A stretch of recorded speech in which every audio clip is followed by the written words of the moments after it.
este salmo. Entonces, un salmo de confianza y valor. Dios quiere que confiemos en Él, definitivamente, así como el salmista, la primera parte, confiando en Él. Pero ¿qué pasa cuando nos asaltan los temores? Porque en la primera parte dice, aunque un ejército venga contra mí, no voy a tener temor, ¿no? Pero ¿y qué pasa cuando tengo miedo? Bueno, hay veces que sí, estamos así como el salmista en el versículo 3, aunque un ejército campe contra mí, no tengo miedo. Pero hay momentos donde nos viene el temor. Y dice la Escritura que pidamos ayuda, pues. Sí, confiemos en Dios, pero no dejemos de pedir ayuda y gozarnos en la esperanza. Dios quiere que confiemos en Él, que le pidamos ayuda y que nos gocemos en la esperanza. Primera parte, versículos del 1 hasta el 6. En esta primera parte, el salmista ora expresando confianza. Una confianza que hace que él no sienta temor. Hay momentos en la vida donde estamos sin temor porque estamos muy aferrados y confiados en Dios. Entonces la confianza en Dios disipa el temor, quita el temor. Pues la confianza quita el temor, pero también la comunión con Dios, esa cercanía con Dios, da seguridad. Eso es lo que podemos aprender en los versículos del 1 al 6. Vamos por partes. Versículos del 1 al 3. Dice que no tiene temor porque Jehová lo protegerá y le dará la victoria como lo ha hecho en el pasado. Dice, las frases son muy, muy lindas de este salmo. Jehová es mi luz y mi salvación. Una expresión muy del Antiguo Testamento. Incluso en el Nuevo Testamento, cuando se habla de la salvación, Jesucristo que dijo, yo soy la luz del mundo. En el Evangelio de Juan, en el capítulo 1 también Juan describe a Cristo y aquella luz que alumbra a todo hombre venía a este mundo. En el libro de Primera de Juan, en el capítulo 1, se nos habla de que Dios es luz y no hay ningunas tinieblas en Él. Entonces la luz, para aquellos que están en una densa oscuridad, viene a significar esperanza y salvación. Incluso se usa de una manera metafórica ahora, en la actualidad. Han escuchado, mi vida es tan oscura, pero alguien responde, siempre hay una luz al final del sendero. Solamente que si estás en el hospital y estás a punto de morir, no vayas a la luz porque ahí sí te mueres, dicen, ¿no? Pero en realidad, luz significa esperanza. Luz al final del camino, al final de un callejón oscuro y triste, es solución, ¿no? Pues aquí luz no tiene un significado muy diferente a ese significado que le damos. Dios es luz. Es como que nosotros dijéramos, Señor, tú eres la solución a mi vida. Tú, Señor, eres el que has dado esperanza a mi vida, salvación, ¿no? Dios le ha dado luz a su vida, le ha dado luz a su destino. Su vida estaba en las tinieblas. ¿Dios es luz para usted? Pues la Biblia dice, si Dios es luz para ti, ¿de quién temeré? Cuando uno está en la luz, pues no tiene miedo. Cuando todo se apaga, de niños incluso le temíamos a la oscuridad, ¿no es cierto? En realidad, las tinieblas representan la maldad, ¿no es cierto? La desgracia. De tal manera que en el antiguo Israel, no como en nosotros, nosotros normalmente cuando ya nos vamos a descansar, ¿qué decimos? Que apaguen todas las luces, inclusive que las apaguemos por dos razones. Uno, porque nos molesta dormir con la luz encendida y en segundo lugar, porque se nos agranda el recibo de luz, ¿no es cierto? Pero en la antigüedad, una casa totalmente oscura, apagaban todas las luces en el antiguo Israel para ahorrar el aceite que no se consumiera en la noche. Pero todos ellos consideraban que la luz espantaba a los malos espíritus, espantaba los demonios y esa luz daba esperanza. En medio de la noche a alguien se le quitaba el sueño y había luz en la casa, ¿no? Entonces, esa luz tenue tenía que iluminar. ¿Qué dice el salmista? En medio de su oscuridad, Dios es su luz. Y como Él es su luz e ilumina su vida, no tiene temor. Pero la segunda parte dice, Jehová es la fortaleza, es como una fortificación, como aquellos que están afincados y protegidos en su fortaleza. Eso es lo que quiere decir. Jehová es la fortaleza de mi vida. Jehová es esta construcción que me protege. ¿De quién he de atemorizarme? ¿No? Palabras como en medio del temor nos surgen versículos a nuestra mente, ¿no? Como este o como aquel pasaje de Pablo en Romanos 8, si Dios es por nosotros, ¿quién contra nosotros? Entonces hay momentos de nuestra vida que estamos así, nos sentimos y estamos del lado de Dios y se disipa el miedo, el temor, las angustias. Versículo 2, cuando se juntaron contra mí los malignos, mis angustiadores y mis enemigos para comer mis carnes, es decir, para quebrantar su vida, maltratarle, dice, ellos tropezaron y cayeron. O sea, Dios le ha demostrado en el pasado que Él le ha librado de sus enemigos. Miren, David ha sido el testimonio viviente de cómo Dios le ha librado de mano de el gigante Goliat, recuerdan, ¿no? Pero luego le libró de la mano de Saúl y de todo el ejército de Israel que bajo las órdenes de Saúl estaba persiguiéndole. Y Dios le libró. Y Dios le libró incluso de la mano de su propio hijo. Entonces, David puede decir con confianza, Señor, cuando ha habido problemas, tú me has ayudado. Entonces David se siente muy confiado en Dios porque Él es su luz, su salvación, su fortaleza, no tiene temor y además porque Dios ya ha demostrado que Él le ha ayudado en los peores momentos. ¿Podemos decir lo mismo nosotros? Por supuesto. ¿Recuerda algún momento en que Dios le sacó de una difícil? Incluso nos ha librado de la muerte, una muerte segura, nos ha librado de nuestros problemas. A veces han venido circunstancias muy difíciles, crisis terribles, y Dios nos sacó de ahí, ¿no? Pues David cuenta como testimonio también lo que Dios ya ha hecho. Entonces David está confiado porque Dios es su luz, su salvación, su fortaleza, pero además Dios ya ha demostrado que Él ha derrotado a sus enemigos y le ha dado victoria. Versículo 3. Por lo tanto, en conclusión, versículo 3 dice, aunque un ejército acampe contra mí, qué tal coraje de David, ¿no? Qué tal valor. Imagínese usted caminando en a lo mejor se le hizo tarde, y ya es las 9 de la noche, toque de queda, bueno, las calles desoladas, y va caminando apurado a su casa, caminando apurada a su domicilio, y salen 4 fascinerosos, ¿no? 4 delincuentes ahí. Aquí uno dice, bueno, ya mejor voy sacando las cosas, mejor, ¿no? Mejor las entrego, ¿no? Y uno está comenzando a experimentar sudoración, se le acelera el corazón, y de pronto no eran 4 fascinerosos, sino 4 hermanos de la iglesia que también vienen apurados, sino que como es en la noche no se daban cuenta, ¿no? Pero eran 4 hermanos de la iglesia, jóvenes que venían a su casa también, ¿no? Iban a su casa apurados. Pero a veces nos ocurre, ¿no? Vemos a alguien entre la media penumbra de la noche que se nos sale y dice, uy, a lo mejor puede ser un asaltante. Pero David dice, aunque se me salga un ejército, no voy a tener miedo. ¡Wow! Entonces como que nos sentimos bien enanos ahí, ¿no? Comparándonos con este David que no tiene temor. Aquí David está en ese pico, ¿no?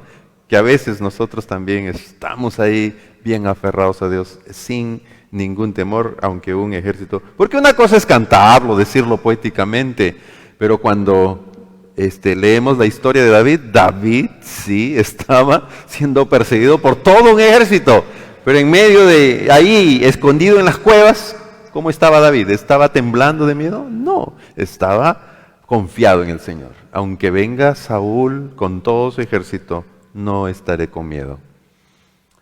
David experimentó estos capítulos en su vida donde él sí tenía fortaleza, confianza en Dios, y el miedo era vencido y derrotado por la confianza en Dios. Versículos del 4 al 6.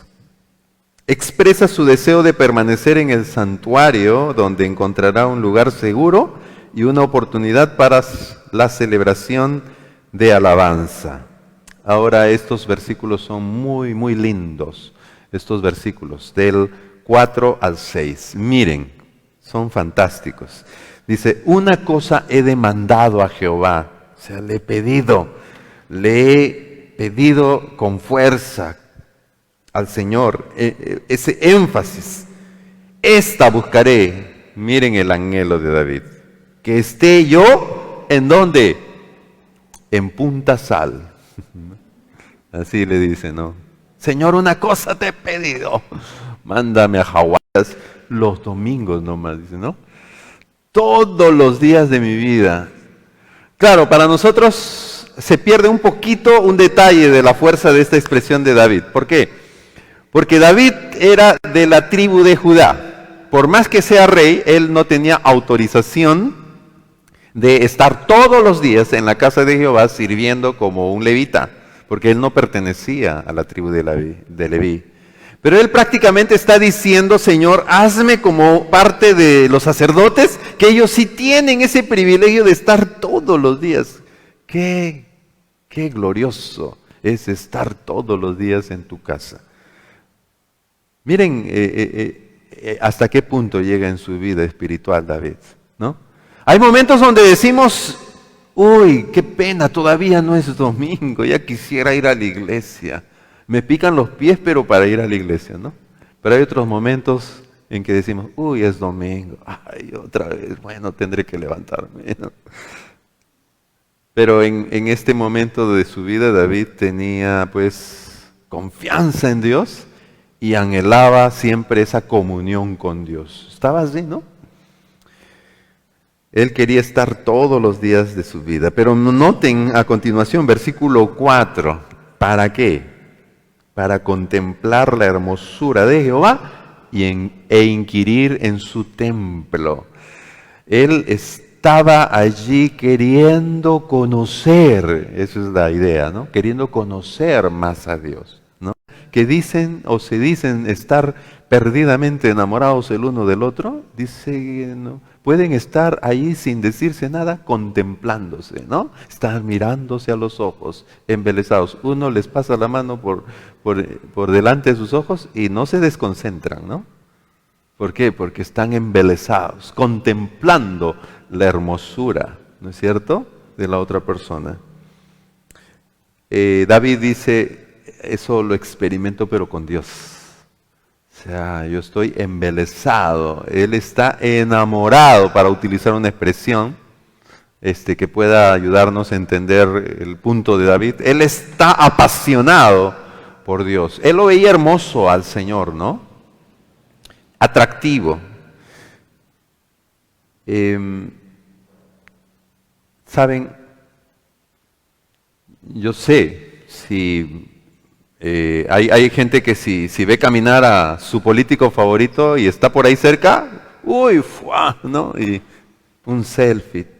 Por favor, tómenos una foto, ¿no? Y sacar foto. Y esa foto no la guardamos, la publicamos por WhatsApp. Miren con quién me tomé la foto, ¿no? Con mi líder favorito. Uy, si pasara pues Messi o Cristiano Ronaldo por las calles de Trujillo, qué pandemia ni qué toque de queda, todo el mundo sale a tomarse la foto, ¿no es cierto?, con ellos. Porque son las personas que les despiertan su atracción, su pasión, ¿no es cierto? Bueno, en este caso, David, él en su época entendían que Dios se manifestaba en ese lugar sagrado y él decía, uy, yo veo que los levitas tienen ese privilegio todos los días. Dice, ¿cómo me gustaría también tener ese privilegio? Porque no podían ellos entrar a la casa de Dios todos los días y todas las personas. En cambio, nosotros sí tenemos acceso a la presencia del Señor todos los días. Podemos ver el rostro de Dios todos los días en Jesucristo. Porque Dios se manifestaba en esa casa antigua llamada el tabernáculo. Porque David no conocía el templo todavía, sino a eso que le llama la casa de Dios era el tabernáculo. Nosotros ahora, donde habita Dios es Cristo. Y la idea es encontrar la hermosura de Jehová en Cristo. Versículo 5. Él decía, si yo estoy con Dios, ¿qué va a pasar? Versículo 5, Él me esconderá en su tabernáculo en el día del mal. En otras palabras, si yo estoy en la casa de Dios, ahí estoy seguro. Pues, ¿qué mejor casa? No estoy seguro en la fortaleza fulana de tal. No, yo estoy seguro en la casa de Jehová, porque ahí está la presencia de Dios. Él se sentía segurísimo con Dios. Me ocultará en lo reservado de su morada, ¿no? O sea, si alguien busca a David, Dios lo protege y lo oculta, lo salvaguarda en la morada, en lo más recóndito de su morada. Recuerdo aquí en nuestro país que tiene una historia donde ha habido repetidos golpes de Estado por diferentes gobiernos. Ha habido civilismo y ha habido pues gobiernos militares, ¿no es cierto? Pues yo recuerdo haber estudiado algunos capítulos de la historia peruana, en algunos golpes, que pasaba con algunos políticos que eran perseguidos, se refugiaban en alguna embajada, ¿no es cierto? Y ahí se metían en las embajadas. Uno de los más conocidos políticos perseguido en su época, Víctor Raúl Haya de la Torre, muy conocido aquí en Trujillo, se asiló en la embajada, ¿no? Y bueno, su vida fue puesta a resguardo, ¿no es cierto?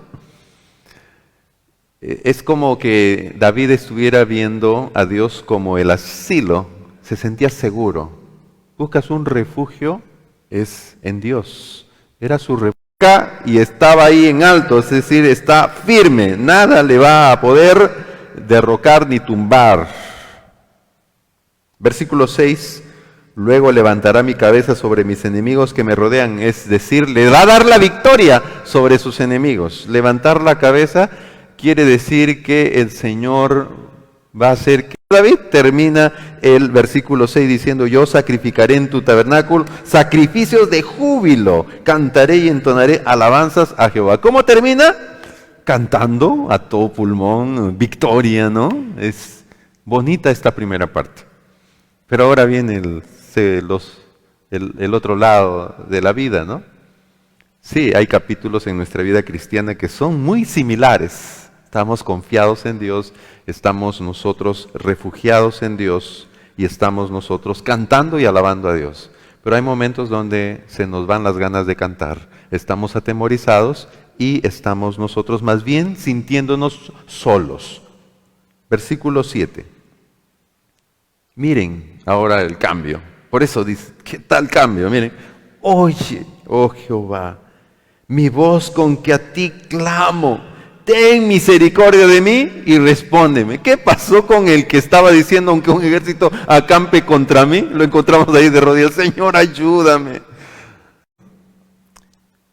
Entonces, esta segunda parte es una oración pidiendo ayuda y guía en su momento de necesidad, cuando las personas han cometido pecado y se arrepienten y buscan a Dios de nuevo. Volverse a Dios y buscar su rostro significa que David ha estado en problemas incluso espirituales y está recurriendo a Dios. O sea, vemos que versículos del 1 al 6 David está acá y versículos 7 más bien, ¡wow!, tiene un bajón en su vida.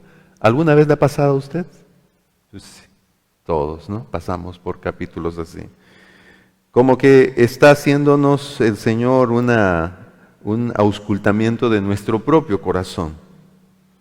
Le dice al Señor, versículo 9, miren cómo le dice al Señor. Alguna vez seguro usted le ha dicho algo similar al Señor. No escondas tu rostro de mí. No apartes con ira a tu siervo. Mi ayuda has sido. No me dejes ni me desampares, Dios de mi salvación. Y cuando dice ahí, termina el versículo 10. aunque mi padre y mi madre me dejaran, con todo Jehová me recogerá. David se siente solo, abandonado, e incluso está clamando a Dios y le pide que le responda, le pide que no esconda su rostro, pero termina con una frase de confianza. Las personas que más improbablemente nos abandonan son nuestros padres, ¿no? ¿No es cierto? Obviamente estoy hablando de los padres que conservan ese amor natural, ¿no?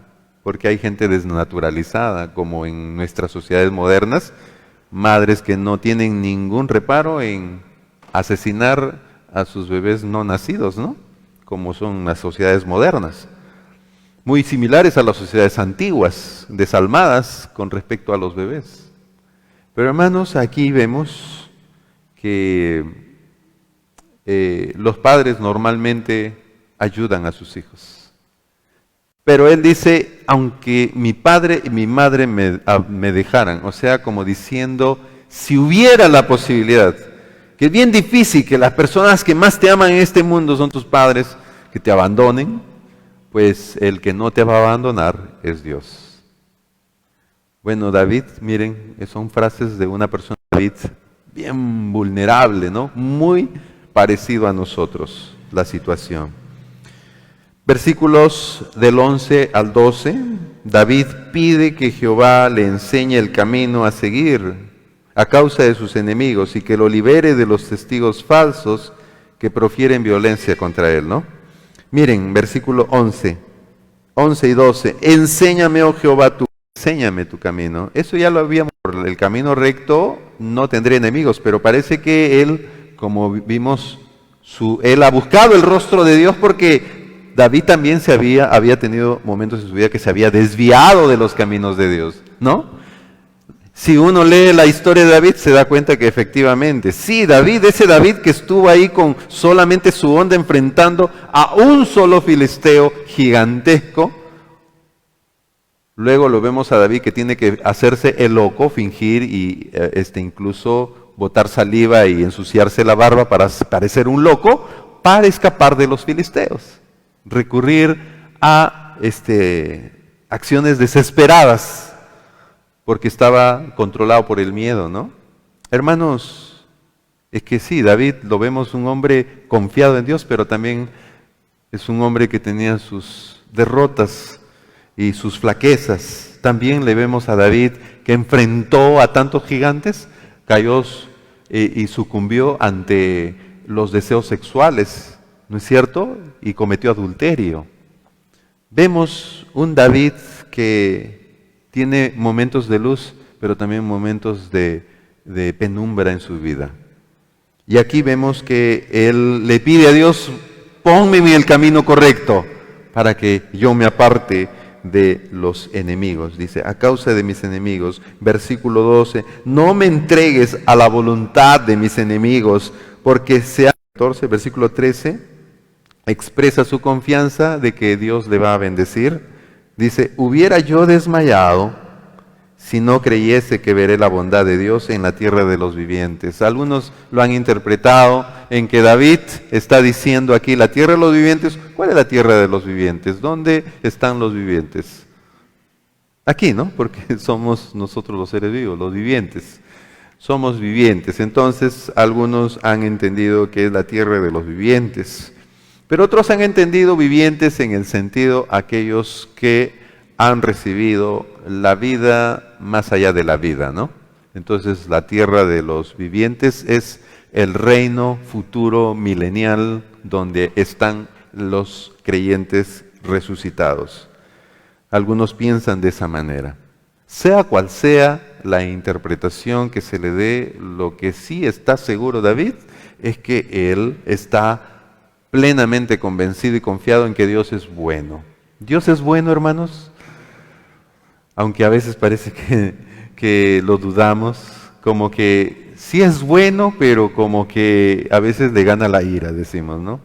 Pero Dios es bueno. Dice, yo estoy confiado, ¿no? Yo creo que veré la bondad de Dios en la tierra de los vivientes. Casi como que David está diciendo, el Señor todavía me va a tener con vida y me va a mostrar su bondad, me va a librar de la misma muerte. Versículo 14 termina diciendo y animando, miren, dice, aguarda a Jehová, esfuérzate y aliéntese tu corazón, sí, espera a Jehová. Termina el Salmo 27 haciendo un llamado a esperar y confiar en Dios. Hay que esperar y confiar en el actuar de Dios. Sí, comienza el salmista mostrándonos una fe férrea, ¿no? Pero luego termina el Salmo con un muy valientes en Dios, pero me hace recordar a aquellos generales exitosos, triunfantes que entraban en Roma después de haber vencido.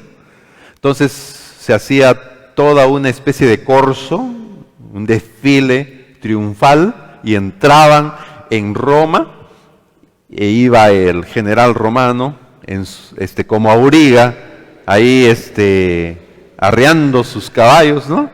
Y le ponían un esclavo a su lado. ¿Cuál era la función del esclavo que le ponían allí al costado al general romano?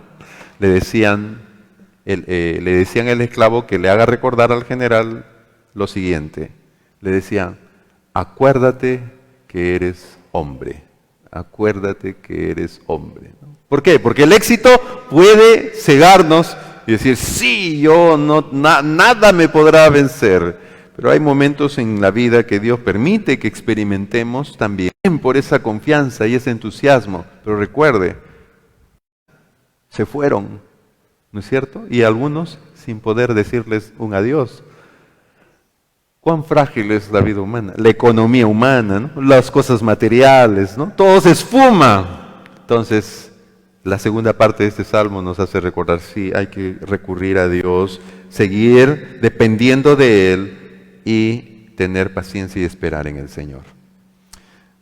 No puedo dejar de mencionar, como siempre lo hago, en el versículo 12, que el salmista estaba temiendo que le presentasen testigos falsos para acusarle, ¿no? ¿No les hace recordar a otro ungido de Jehová que le presentaron testigos falsos para acusarle? Ya recuerdan quién es, ¿no? Jesucristo. Ahora miren, el mismo Señor Jesucristo también pasó por capítulos en su vida como le vemos, ¿no? Le vemos al Señor con éxito. La gente le quería hasta ser rey, ¿no? Y el Señor estaba en los hombros de la gente. Todo el mundo le pedía autógrafos a Cristo.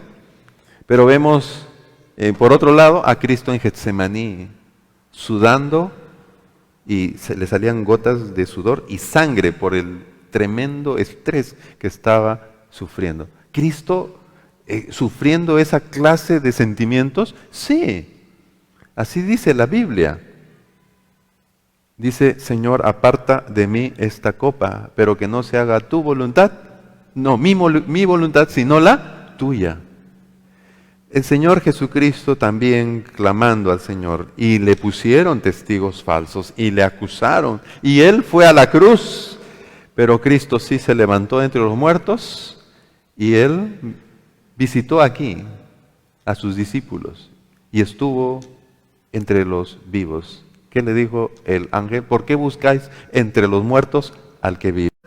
Confiando en Él y esperando en Él. Una de las cosas que menos nos gusta es esperar, pero a Dios le gusta que le esperemos. Señor, voy a esperar. Mi alma que aguarde y espere en Dios. Como dice aquí el versículo 14, aguarda a Jehová. Esfuérzate y aliéntese tu corazón. Sí, espera a Jehová. Vamos a orar. Bendito Señor.